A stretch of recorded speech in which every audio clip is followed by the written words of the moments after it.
Welcome to Let's Talk, the Crew Beta. I'm Joe Appleyard and I'm once again joined by Christopher Loading. Say hello, Chris. Hello. So we've both had a go on the Crew Beta. We've both downloaded it. I've played it. You've played it. Should we just address the issue that you've had straight away in trying to actually play the game yourself? Because you've not managed to play as much as you'd have liked, have you? Can you just explain what's happened, basically? No, well, once I'd downloaded the massive 17 gigabyte file, Yeah. I managed to play it for probably 50 minutes, and then yesterday, when I'd allocated a day to play it, I got an unexpected error message and actually couldn't get into it. So, Okay. there we go. So that's just after basically you're getting to the free roaming part where there's going to be, I imagine, other players driving around that you can interact with, and you was unable to get to that point in the game. Yeah, I'd like to hope so. Yeah. Okay, so you're not going to know from that perspective because you haven't played it. It's not the No. best start. No, I've managed to. Go on. It's not overly positive for it. And No. it is. I know it's received a few bad comments thus far, and that isn't a great start for it. No, not at all. I managed to get a little bit further, and I managed to play a bit of the free roaming. So you have like a prologue, don't you, that you go through, and then once you get that, you get into a free roaming. You're off to do whatever you like, pretty much. But there's some very big concerns of mine that I've got, just fundamental things that I don't feel the game does right. So, first of all, the handling on the cars feels very, very floaty. It's don't know, it just doesn't feel like it's realistic at all. Or maybe they're going for an arcade look, and attached to the handling, it feels like the car's magnetised to the ground, like it's stuck to the ground. So whenever you go over a jump, it feels like it's always pulling you down to the ground. It's not letting the car sort of move in a way I'd expect. So like Grand Theft Auto, you can flip the cars fairly easy, whereas on this, I feels like it's almost impossible to do that. You've got the map, which I find shockingly hard to use. I don't know why I'm struggling with it. Just trying to zoom in and out seems to be like a chore.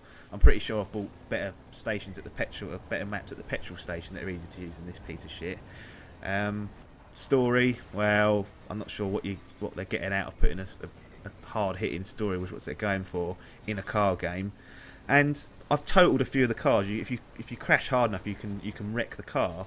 But when it goes into slow motion. When it shows you this sort of wreck mechanic, it just dents the car. Nothing flies off. There's no crumpling of the models. It just looks like the hood dents very slightly. It just looks poor. Just to say I'm not impressed is a bit of an understatement. How did you feel with your first playing through the prologue? What did you make of it? Literally, you've summed up there. I mean, but I just want to reiterate, we have not spoke about this at all to each other. No. We have saved it purely for this talk here, and you have echoed exactly what I thought. I mean, when they literally, before you get anything in it, you go straight into a story mode. So the first thing you do is you're in a truck and you're driving, and you're going across cross country. And then I thought, well, I'll give it the benefit of the doubt, because I think, is it because it's on sort of not on a road surface, it's not on tarmac, it's on. So I thought, right, we'll see what happens. And then you get given a car, and you're going around in that, and it just feels, it doesn't feel responsive. No. It feels very, very heavy.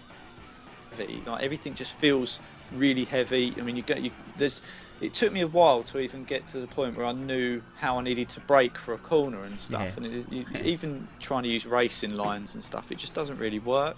No. And you just say you sort of go around, if you hit or collide with something, you sort of just hit it, scrape your car and sort of carry on. There's no sort of, you'd expect if you hit something, two wheels to come off or to sort of go up in the air. There was none of that. And I must admit, when it goes, just set a waypoint to such and such, I was like, right, well, what am I doing? Sort of, it doesn't instruct me how to do it, and I'm pressing all sorts of buttons, and I've sort of bumbled around to a point where I could do it. But no, you've literally summed up my exact concerns, and I was a little shocked as well at the storyline, because I thought, well, the main aspect here surely is the driving game. I mean, what you're promoting is an open world driving game.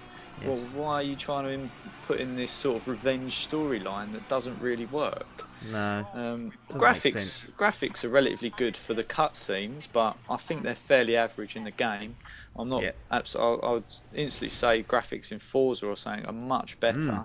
Yeah, definitely. So yeah, I was really looking forward to this concept, because I mean, I'm going back to sort of PS2 days now with Need for Speed and whatnot, but I used to love the sort of go around to different garages, sort of mod your car how you wanted it, and I Yeah. loved that. So that was kind of what I was looking for on a next gen console. And to be honest, I feel a bit underwhelmed by it. I don't know about you. Yeah, no, I mean, to be honest, I'm not the biggest fan of racing or car games, but I quite like the concept of this. The fact that you can, it's got the United States of America all on one map. I mean, obviously it's completely condensed down. It's missing a shitload of terrain, but to have the shape and the roads and sort of the skeleton of America, I found was a very good idea, and I was quite impressed. Just look at the map. I'm driving around. It's a very, very big open world environment, and that's the one thing they have got right. And I'll tell you what, if they've done America. That's a massive, great big bit of landmass there. I'd love to see them do it in the UK and just scale it down a bit and have it a bit more detailed and vibrant, because it feels a bit empty and a bit, sort of wishy-washy because it's so big. I think they've not got the processing power to put enough detail in there.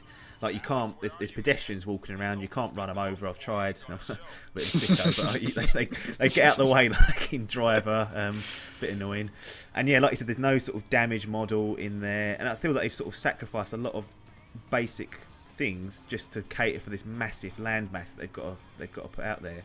Something like the UK I'd be interested in, because that's a much smaller area they can concentrate on. They could detail it, make it better, and get the main cities in, and I think that would appeal well. But that's not what we've got. We've got the US, and like I said, I was looking forward to the idea of it. It looked like a decent sort of concept, but the delivery on how it plays just isn't there for me, and it's not something I'll be looking to pick up straight away at all at full price. It would have to be, at a cheap price for me to consider it, I think.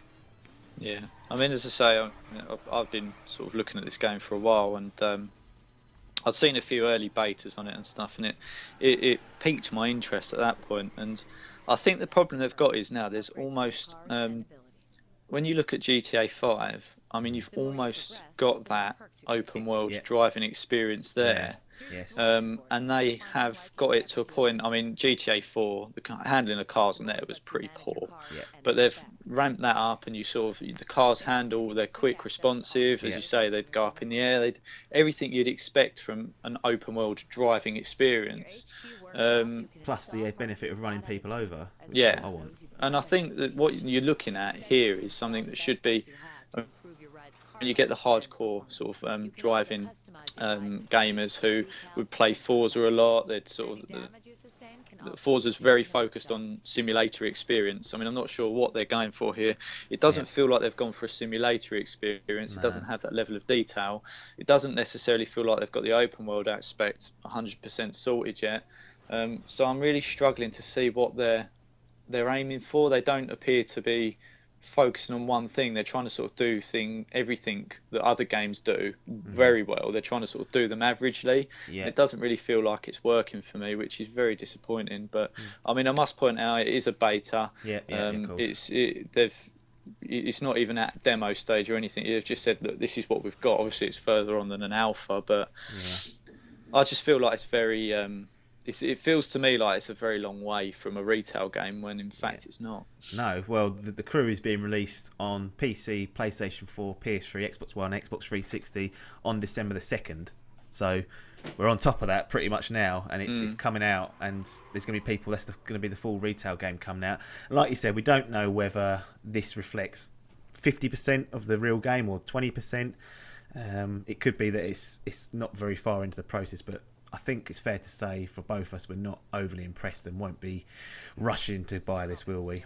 No, which is disappointing. Disappointing, definitely. Well, I think we should call that to a time. It's a bit of a disappointing one for Let's Play the Crew beta, but be sure to check out the channel. If we get our hands on it, we will try and go through the full game as well.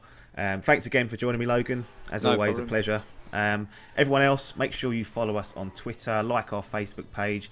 They're both called DIMP Digital, so you should be able to find them pretty easy. If you want to get in touch with us via email, it is dimpdigitalmedia@gmail.com. So get in touch if you've got any questions or comments, or leave them in the comment section below, because that's what it's there for. Thanks very much for your time, and ta-da.